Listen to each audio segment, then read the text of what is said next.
Williams wouldn't have died a very careless death if only he listened to Tony or Angela. This one thing his wealth and joy couldn't save him from because he didn't listen. This is a story of a young man named Williams Brownson. He grew up on the streets, struggling for survival each day, and that is where he met Tony Vance, who became his best friend for life. Williams never knew his parents and was in the orphanage home until he was 7 years old and was taken in by a family. Shortly after, he lost his new family to a plane crash on a Christmas Eve while returning home from a business trip to spend the Christmas with him. After the accident, things went very bitter and sour for Williams, and that is how he found his new home on the streets, struggling for survival each day. While on the streets, Tony was their main source of survival because he was always the brain behind their daily sourcing of food and ideas on how to work to get money for their daily survival. But what truly made Tony special was that he was a visionary. Even in the harshest conditions, he never lost focus. He was content, wise, and saw opportunities where others saw despair. To Tony, there was always a way out, and so he never gave up. More importantly, he never let Williams give up either. The journey wasn't easy. They faced hunger, rejection, endless struggles, but their brotherhood kept them going. They grew together. They faced challenges together. They celebrated victories together. They cried together. And just like that, the two boys who started on the streets together walked through life's journey side by side.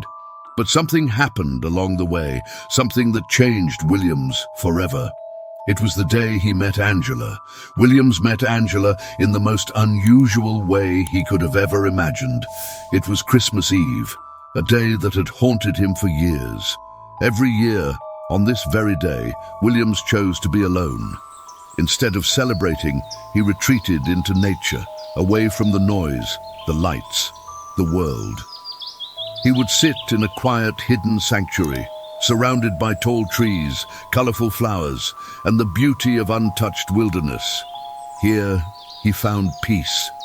The soft whispers of the wind, the playful songs of the birds, the rustling of leaves, and the gentle dance of butterflies. All of it became his personal escape, but it wasn't just about the beauty of nature. For Williams, this was a sacred moment, a time to mentally recreate the parents he lost on this very day years ago. He would close his eyes and imagine them beside him, smiling, laughing, celebrating Christmas as a family. He didn't hate Christmas. He just chose to experience it differently, in solitude, in memory, in longing. But this year was different. As William sat, lost in his world of imagination, he suddenly felt a gentle, warm touch on his hand. Then a voice, soft, melodious, angelic. Merry Christmas. It was the most peaceful, comforting voice he had ever heard. Slowly, he opened his eyes, regaining full consciousness. And there she was, nature's beauty in human form, Angela. She stood before him, her presence radiating warmth and kindness. Williams was stunned. In the past 10 years of coming to this exact spot at the exact same time, he had never seen a soul pass by. Everyone was always too busy preparing for Christmas celebrations, but here she was, breaking the pattern, shattering the silence, and in that moment, his lonely Christmases ended forever. The rest, as they say, was a happy ending indeed. Fast forward to 30 years later, Williams, once a street kid, now a multi-millionaire and had power, great connections, and wealth in abundance. Tony, his best friend, is still in the picture, and also Angela, Williams' wife, and their 3 beautiful children. Williams indeed was a benevolent young man and took care of children on the streets. Williams, after he had his 3rd child, decided to settle down in a village, about an hour drive to the main city. And in this village, there was literally no development. Hence, William started setting up infrastructures to bring the village to a standard for him. His family and the people he built malls, event centers, playgrounds, tourist centers, museums, everything you can think of except for one. and that is a health center or hospital. He said he does not see the need for it because the village is a happy one and also have been surviving long enough on just their happiness and the local methods the people have always used on themselves. And he was okay with that, surprisingly. Tony, his best friend, and Angela, his wife, tried severally to make William see a necessity for a health center in the village, especially since the closest city was about an hour drive in case of an unforeseen emergency. But Williams refused and was so adamant, and each time he kept saying there would definitely be no need for that. 8 months later, Williams was having his usual evening walk through the peaceful path bounded by the beauty of nature. He was enjoying the kiwi he took from his house when he suddenly halted and started struggling to breathe. It was as if his world stopped right before him, and he slumped.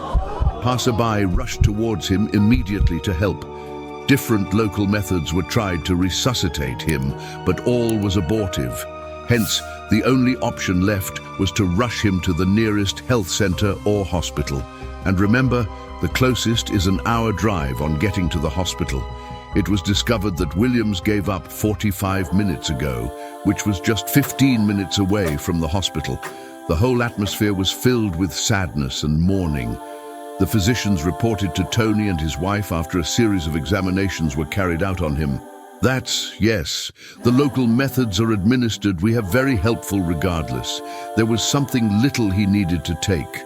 Just one tiny dose of a particular injection that would have done the magic. That would have corrected everything and made the local methods administered earlier very effective. Now you see, Williams died a very careless death. If only he listened to the advice of Tony or even his wife, he would have built just a little health unit, and I would have done all the magic because if he was rushed in for that emergency, and being that he built the health center, he would have gotten a preferential treatment. The message here today is your health is as important as your wealth. Your health is as important as your happiness, and your health is as important as whatever it is that you love most in this world.